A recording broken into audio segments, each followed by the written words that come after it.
Hello, I am Basil Alexander, and I would very much like to share my story with all of you in hopes that something can be learned of this and others don't have to go through what I went through and what I am continuing to go through now.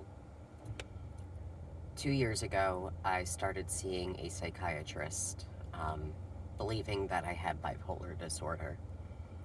Um, Over the past couple of years, I started getting very, very sick.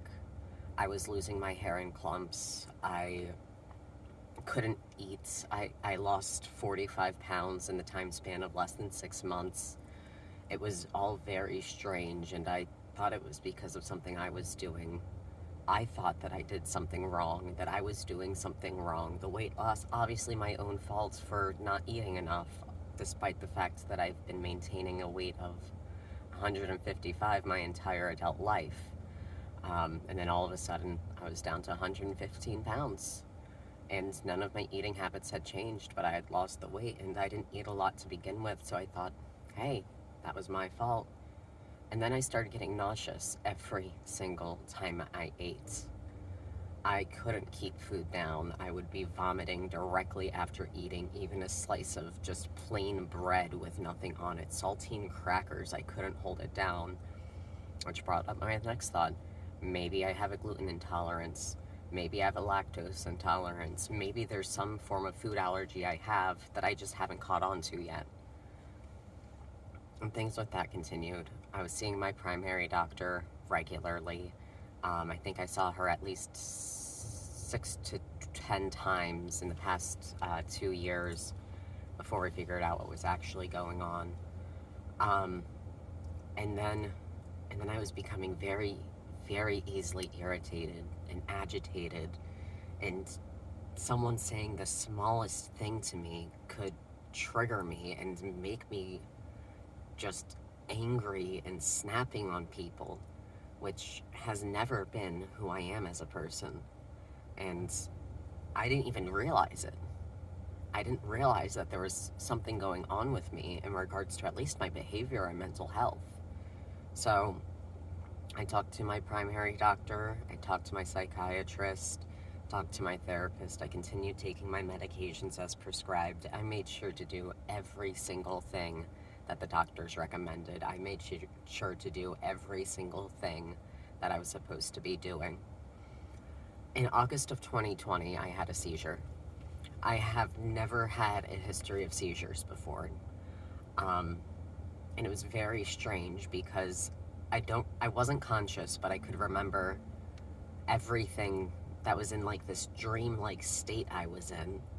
I had been walking to the bathroom in my friend's house, and then all of a sudden, all these lights and colors from the room in front of me just started swirling together, and then it became a very light gray color, and there was nothing there. I wasn't there, but I remember being there, and then it was very, very peaceful. And then I had dozens upon dozens of hands reaching down to me, and the gray turned into this bright white light, and I came to laying on the floor of my friend's house and had been informed that I had just had a seizure. We got me to the emergency room. They did basic lab testing. They did a CT of my brain. Everything was fine. There was nothing wrong, not at least not in that regards. I had a follow-up with the neurologist. I went and saw the neurologist. He believed that it was a one-time thing. I had been drinking, and sometimes that can lower seizure thresholds. Um, and then I kind of just moved on with my life. Um, and then in October of 2020, I had another seizure. This one was different. I could feel my body not reacting the way it was supposed to. I had suddenly become very dizzy, extremely nauseous, and immediately started putting the stuff away in the kitchen because I was about to cook, but I couldn't because that's how bad I felt. So I put everything away and started going to my room to lay down. And in the process of doing so, I realized that my muscles were not reacting appropriately and I was struggling to walk at all. I managed to get into the bathroom right next to my room and was staring at the wall ahead of me when my vision started cutting out. Everything was turning this dark, hazy gray, and all I could hear was television static. And I knew I was about to have a seizure, and I was like, no, we cannot do this. And somehow I stopped myself from losing consciousness, but I was still conscious for the seizure.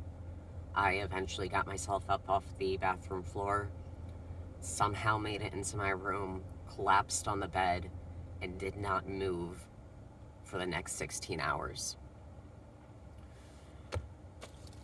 And then I was going through a lot of stress. There's a lot of stressors going on in my life. And because of that, I had moved out of permanent housing that I had been in for the past, for 4.5 years, which is the longest I ever lived in one place. So I thought that despite all the stressors I had and all I was going through, that I was doing amazing at work. I thought I was going above and beyond expectations. I thought I was doing absolutely everything correctly. I was waiting for my employee review to ask for a raise because I knew I was doing great. And I knew that I deserved one. So in December of 2020, I had my employee review and found out that I was well below expectations. And I didn't understand how.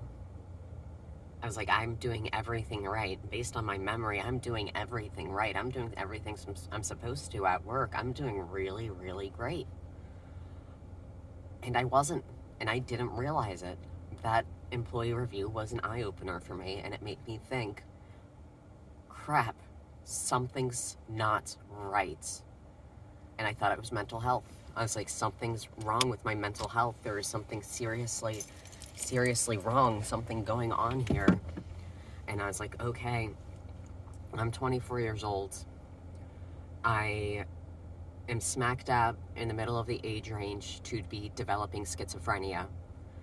I had all the symptoms of it: confusion, delirium, agitation, seizures, something called kaleidoscope vision, where the air in front of me just had this iridescent rainbowy effect to it that was constantly shifting and changing. I started having full-on hallucinations, paranoia out the wazoo, and I was losing motor controls. There were quite a few times where I'd wake up in the morning, get myself off to work, and I could barely stand. I couldn't walk. There's a few times where a coworker here or there would see me do this weird kind of half fall before I was able to get control of my muscles again. I was like, okay, maybe I have a knee issue. I should probably see a knee specialist for that, because apparently my joint supplement that I've been taking for years is no longer doing the job. And then I was becoming more and more agitated, more and more irritable. I was speaking in a manner where no one could understand what I was saying, and I couldn't understand what I was saying. And half the time I'd be saying things that have absolutely no context to what was going on and what the question was asked of me.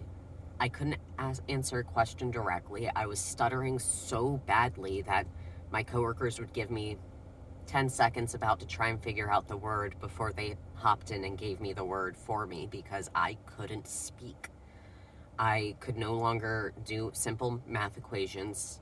When I was counting out the drawer at work, I had to use a calculator for things as simple as how much is 5 plus another $5 bill, and I had to plug that into a calculator, otherwise I'd get the incorrect answer, which was a bit concerning because in my senior year of high school, I took pre-calc and got straight A's all throughout pre-calc, so something wasn't right. My brain was acting up. I was losing my ability to speak. I was losing my ability to read and write. I had quite a few times my coworkers coming up to me because of a note I left in a chart, and they're like, "What does this mean?"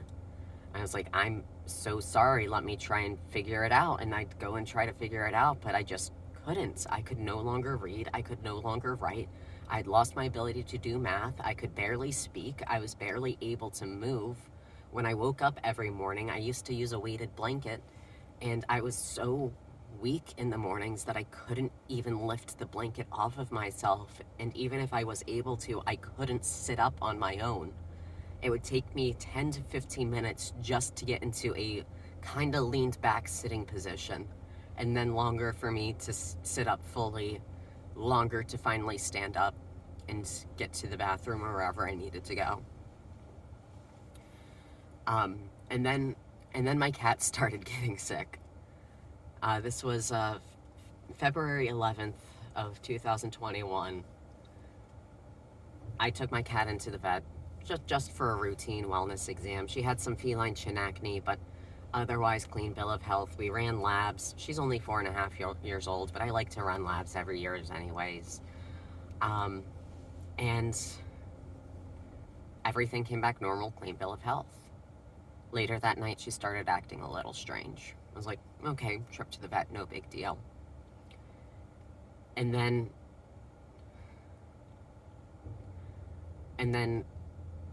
on the 12th, which was a Thursday, she would no longer let me sleep.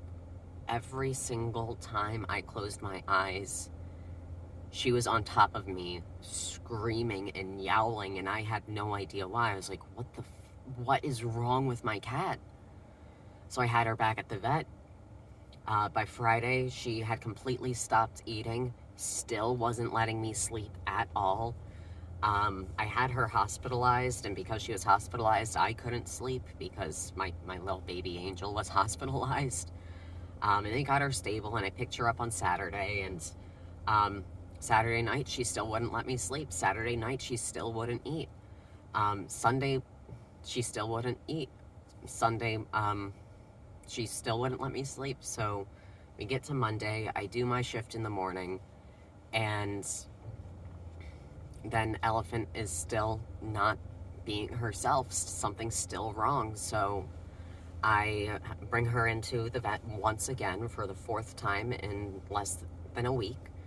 And it was a drop-off, so I dropped her off, and I used to work at the vet clinic, so I, walked in with her with my mask on and all that since I worked there, dropped the cat off, and then told the doctor, who was a personal friend of mine, I was like, I need you to take care of her because I'm pretty sure I'm developing schizophrenia, and that this situation has exacerbated my symptoms.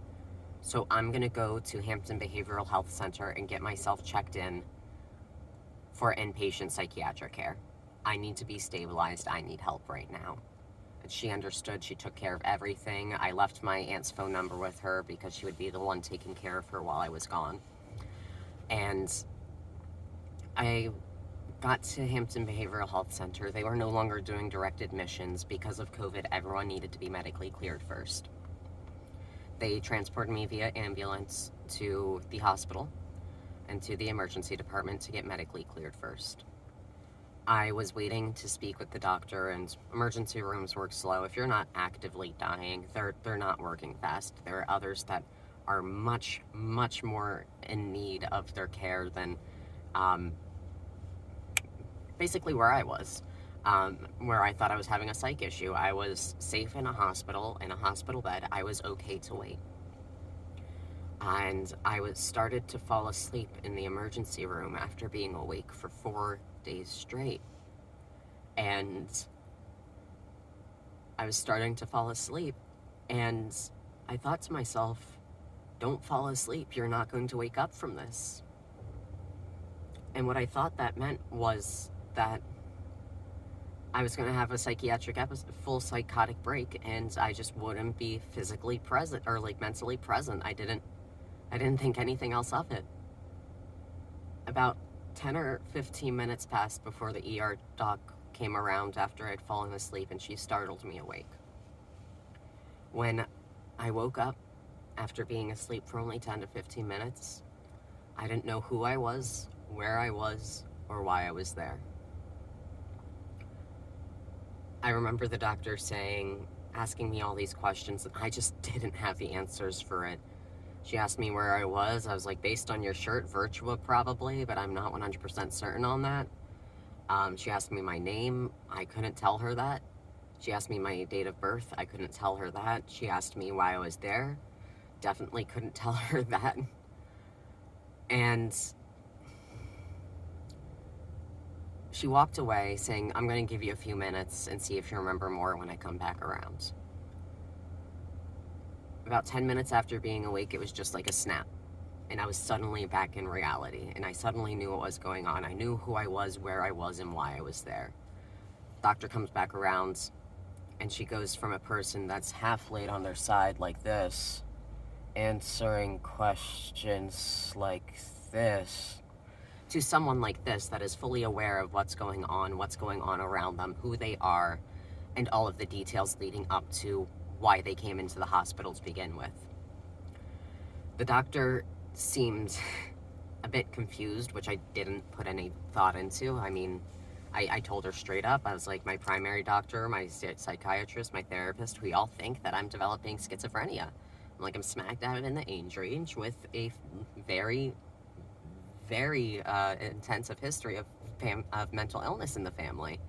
Like, it's not outside the realm of possibility, and based off of all my symptoms, it's definitely, I'm like certain this is happening.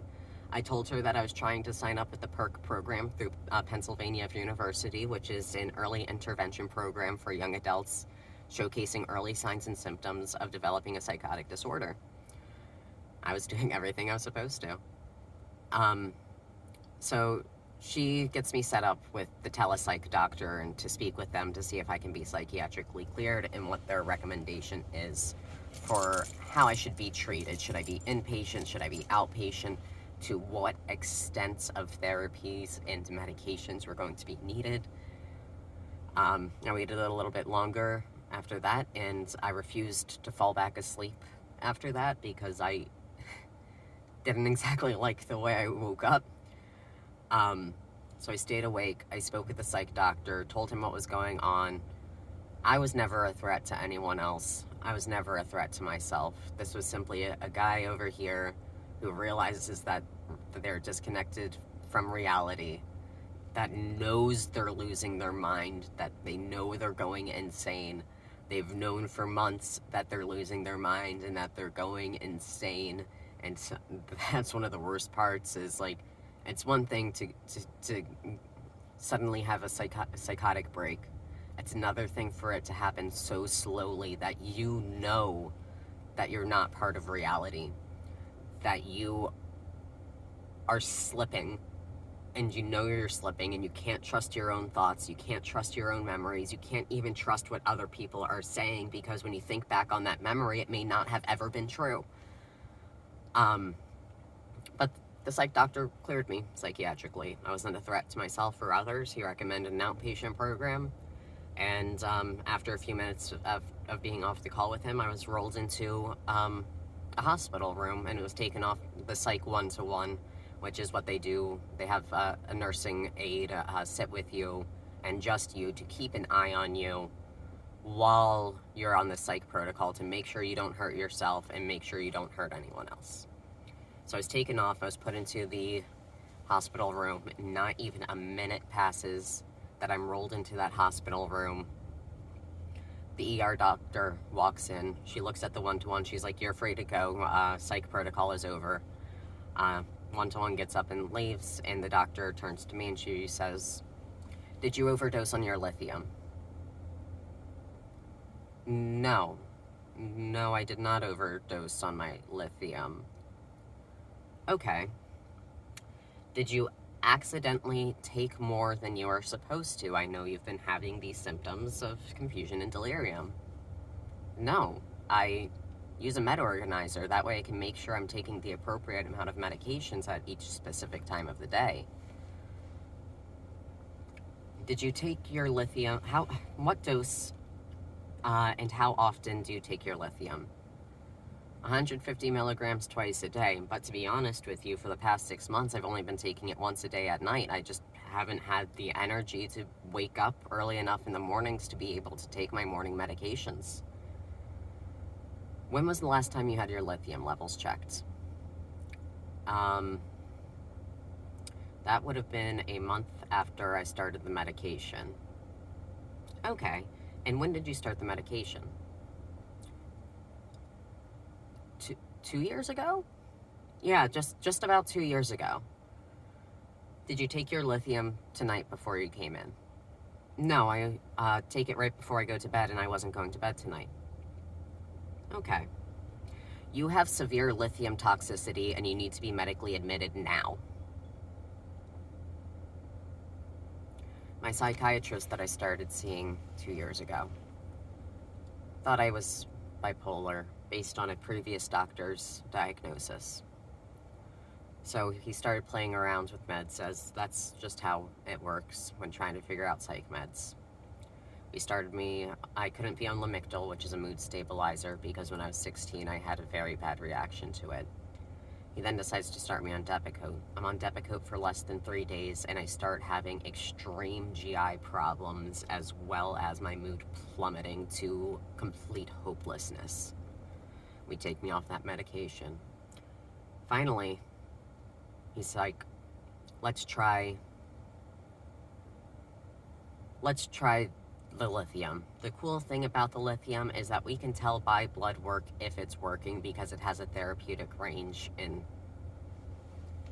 the blood. Like, you can actually tell by numbers if this medication is working. He did warn me that I just need to drink a lot of water.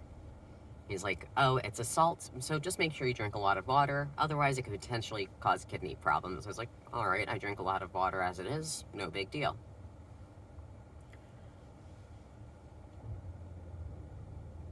Lithium levels are supposed to be checked every 3 months. But only checked every 3 months after determining that the dose has been stable in shorter periods of time. When you first start the medication, your lithium levels are supposed to be checked once a week until you get 2 similar results. After that, once every 2 weeks until you get 2 similar results. After that, once a month until you get 2 similar results. Then finally, once every 3 months. I was on the medication for 2 years and only had my levels checked 1 month in. I had to leave my job as I am now too physically weak to work. Everywhere I walk has to be with a cane, and at this point, my symptoms have been slowly getting worse. I was hospitalized for 3 days.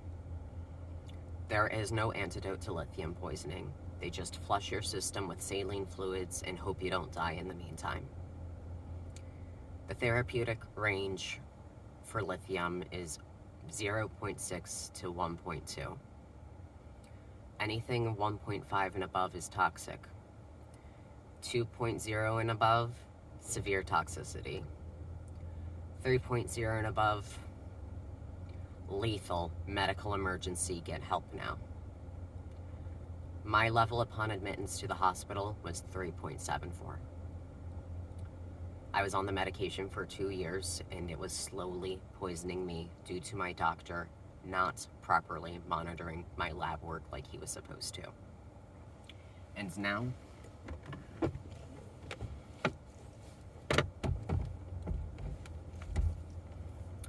I have to walk with a cane everywhere I go. And because my symptoms have slowly been getting worse, I've been looking into wheelchairs. Lithium affects pretty much every single aspect of the body, including the brain, but most specifically the brain. I have damage to my general nervous system. There's suspected damage to my amygdala, suspected damage to my cerebral cortex, suspected damage to my central lobe. Basically, name the area of the brain and it's affected. I was diagnosed with neuropathy a couple weeks ago caused by the lithium. I've been told by many people that I'm at least got through the hard part, but this right here is the hard part. I am now unemployed due to my own inability to do my job because I am now too physically weak to do so because my nervous system is too unbelievably damaged from it. I'm unemployed and disabled, and I get to stay in my good old car right here.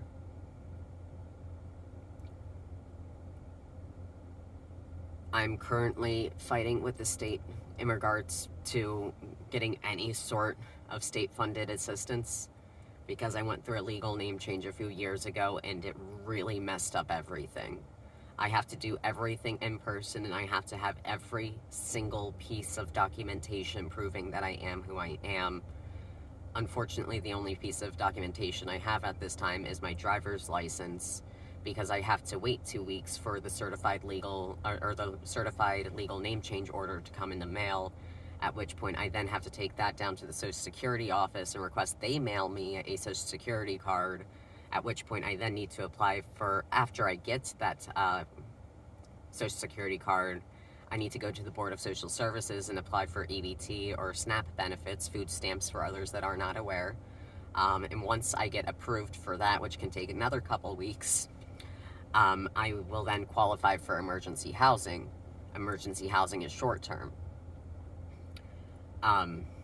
So honestly, at this point, I'm out of plans and I'm out of ideas, and I would be able to rent a motel room, but I need people to donate.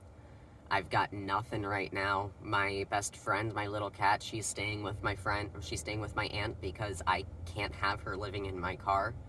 I had 2 little bunnies, sweetest little things in the world, and they're going off to a new forever home on Saturday because I'm too weak to care for them properly. I have lost just about everything from lithium toxicity, which was caused by me doing everything correctly, except I didn't do my own research because I listened to my doctor and I trusted my doctor.